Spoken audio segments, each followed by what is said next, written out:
Hello and welcome to the Pork and Knuckles Show, where we take a bite out of the movies. Literally. And what else can I say before today's episode than hold on to your butts, because we are going to sink our T-Rex teeth in nothing other than Jurassic freaking Park. Did you know that Jurassic Park shares its middle name with Harry Potter and Indiana Jones? Yeah, that's very interesting. That joke needs to stop. That joke needs to stop. Immediately.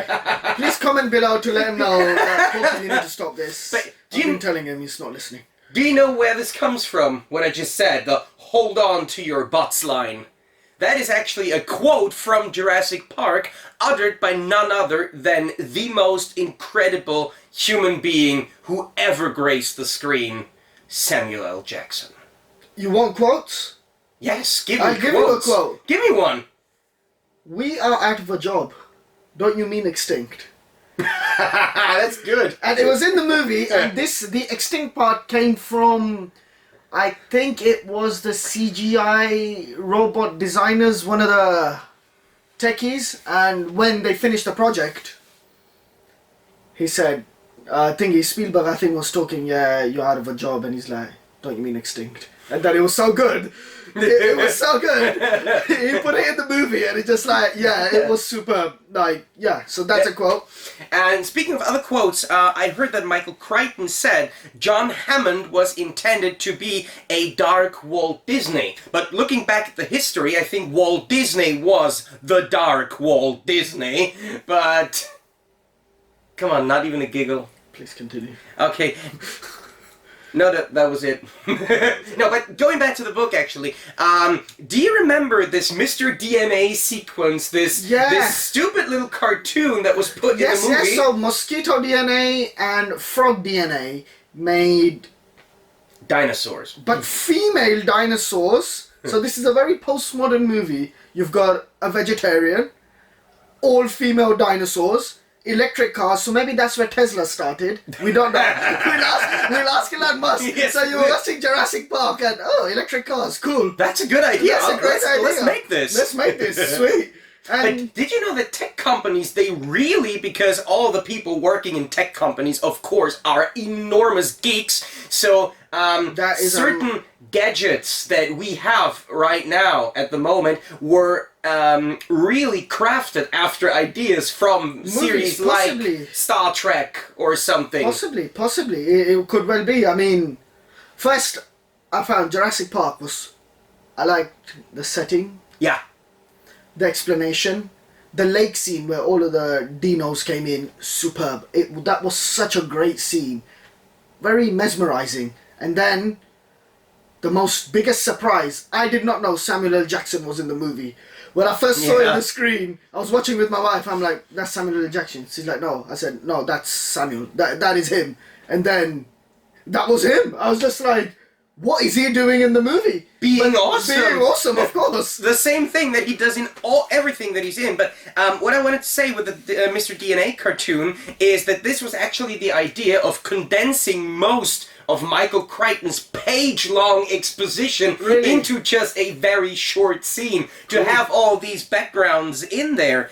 And what I like, because you talked about the dinosaurs, I love Jurassic Park for its approach on visual and special effects. Because did you know that the film has only 15 minutes of dinosaur footage in the entire film? Really? And 9 minutes of this are Stan Winston, and you have to say Stan Winston is a wizard of awesome practical effects. So we have his animatronics, and then 6 minutes of CGI by Industrial Light and Magic.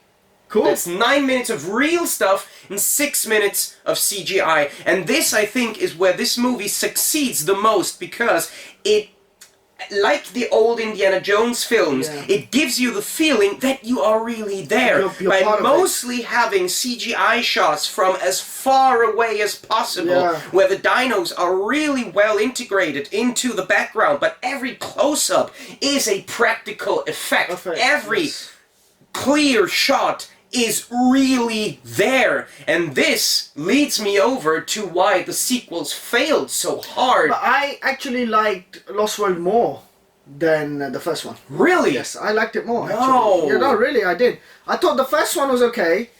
I found it funny that the lawyer got eaten by the dinosaur. I was like, yes. Yes, of course. On the toilet. Of course. It's gotta happen. Of course. But they had to put in a snake because that's what was missing from the whole movie. A snake, a random snake. I'm just like, why is there a snake in a dinosaur movie? But there's a snake. That was to keep Indiana Jones from the set. I see. Okay. Stealing the middle name.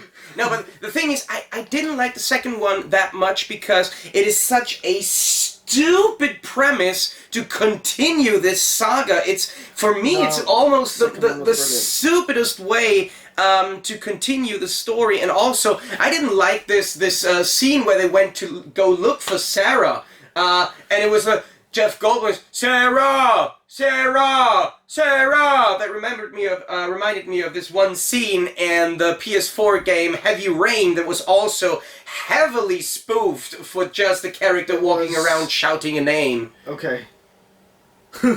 It was. What can I say? What can I say? What can I say? I can say something. There are some classic scenes in that movie. There are.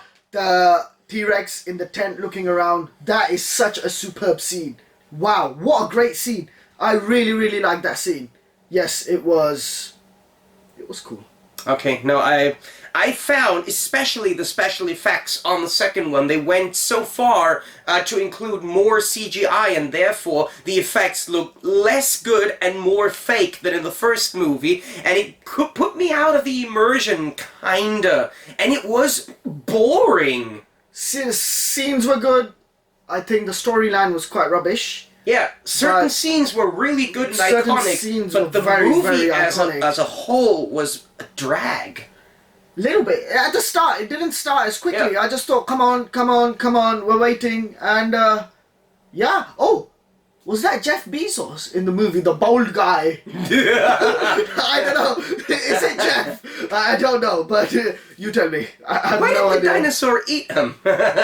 Did the dinosaur eat him? No. No, he did. It's Jeff Bezos. He's still here. But the thing is, for me, The Lost World is by far the worst Jurassic Park movie. No, the worst one is the third one. The third one. Is the third one. Until the third one came along. That was literally chickens on drugs. I'm not joking. It was terrible. It was such a bad movie. Some random survival kid and what they just exaggerated it and just it was not good at all. Yeah, no. It is the stupidest idea not a good movie. Ever. They should have stopped that too, to be honest. There is no way ever I'm getting back on that island. And then you hear that in the third minute of a movie where you know, okay, if he doesn't go back to that island, we would not be having a movie. So shut up and get going. Yeah. And it was for Jurassic Park 3, I think there is one scene that was good. Actually, not even a scene, but a scene transition. Okay. That also perfectly sums up my opinion on the movie. Imagine this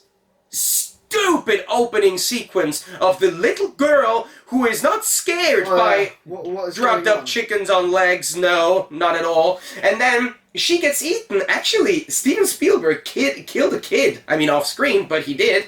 So then the mother rushes in, and you see the mother screaming at the top of her lungs, and then the movie cuts that to Jeff Goldblum yawning. So like, ah! And then cut, and he's like, ugh. And I laughed so hard at that scene because that was exactly what I was feeling. Such a waste of an opening scene, such a waste of trying to force people's interest. It wasn't a waste of opening scene, it was a waste of movie. I'm sorry, that movie was terrible. They went over the top.